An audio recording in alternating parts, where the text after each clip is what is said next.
Bayangkan kamu berdiri di sebuah bukit di luar Yerusalem.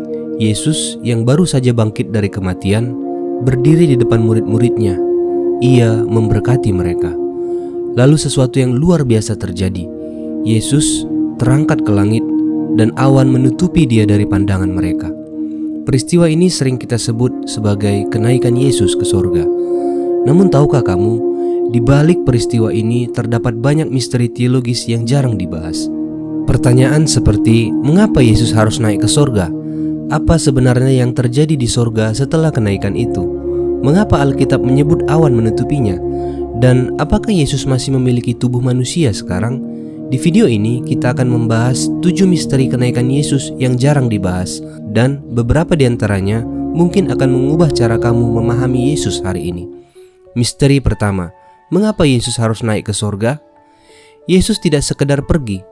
Kenaikannya adalah bagian penting dari rencana keselamatan. Yesus sendiri berkata, adalah lebih berguna bagi kamu jika aku pergi. Mengapa? Karena jika Yesus tidak naik ke sorga, Roh Kudus tidak dicurahkan secara universal. Yesus tidak memulai pelayanannya sebagai imam besar di sorga, dan gereja tidak memasuki era misi global. Jadi kenaikan Yesus bukan akhir cerita. Itu adalah awal fase baru dalam sejarah keselamatan. Misteri 2. Apa yang terjadi di surga saat Yesus naik? Alkitab memberi petunjuk bahwa kenaikan Yesus bukan hanya perjalanan ke langit. Itu adalah peristiwa penobatan kosmis. Kitab Wahyu menggambarkan sesuatu yang luar biasa. Seekor anak domba yang seperti telah disembelih datang ke tahta Allah. Lalu seluruh surga berseru, anak domba itu layak menerima kuasa dan kemuliaan. Banyak teolog percaya bahwa bagian ini menggambarkan penobatan Yesus setelah kenaikannya.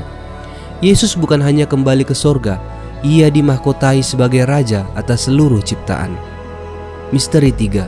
Mengapa awan menutupi Yesus? Banyak orang mengira awan di sini hanyalah fenomena cuaca.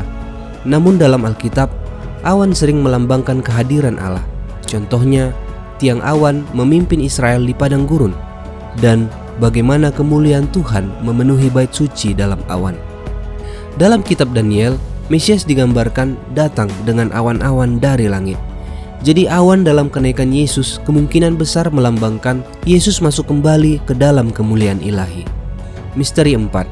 Apakah Yesus masih memiliki tubuh manusia di surga? Ini salah satu misteri paling menakjubkan dalam kekristenan. Yesus naik ke surga dengan tubuh kebangkitannya. Tubuh itu bisa disentuh, bisa makan, tetapi juga dimuliakan.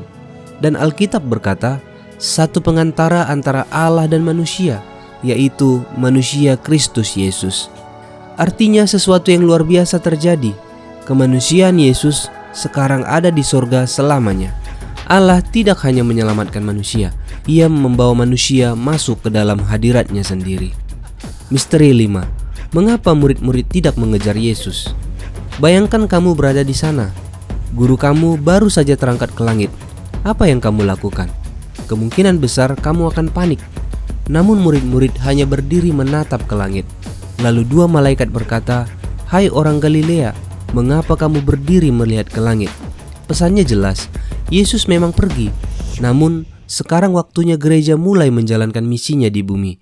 Kenaikan Yesus bukan membuat murid menjadi pasif, justru mendorong mereka menjadi saksi ke seluruh dunia. Misteri 6. Mengapa Yesus harus naik dari Bukit Zaitun? Alkitab menyebut bahwa kenaikan terjadi dari Bukit Zaitun. Ini bukan kebetulan geografis. Nabi Zakaria menubuatkan, pada hari itu kaki Tuhan akan berdiri di Bukit Zaitun. Banyak penafsir melihat hubungan antara kenaikan Yesus dan kedatangannya kembali. Tempat Yesus naik adalah tempat yang sama yang dinubuatkan menjadi lokasi kedatangan Mesias. Ini membuat kenaikan Yesus menjadi jembatan antara kebangkitan dan kedatangan kedua. Misteri 7. Apakah kenaikan Yesus berkaitan dengan kedatangannya kembali? Malaikat berkata kepada murid-murid, Yesus ini akan datang kembali dengan cara yang sama seperti kamu melihat dia naik. Ini berarti bahwa kenaikan Yesus bukan hanya peristiwa masa lalu, ia juga janji masa depan. Yesus yang naik akan kembali dengan kemuliaan untuk menghakimi dunia dan memulihkan segala sesuatu. Kenaikan Yesus adalah pengingat bahwa sejarah belum selesai. Seringkali kita merayakan Natal, kita juga merayakan Paskah. Namun banyak orang Kristen jarang merenungkan kenaikan Yesus. Padahal tanpa kenaikan tidak ada Roh Kudus yang dicurahkan, tidak ada imam besar di sorga, dan tidak ada raja yang memerintah di atas segala sesuatu. Yesus tidak hanya bangkit, Ia naik dan memerintah, dan suatu hari nanti Ia akan datang kembali. Jika kamu diberkati oleh video ini, jangan lupa subscribe, like, dan bagikan video ini supaya lebih banyak orang memahami kedalaman Injil. Shalom, Tuhan memberkati.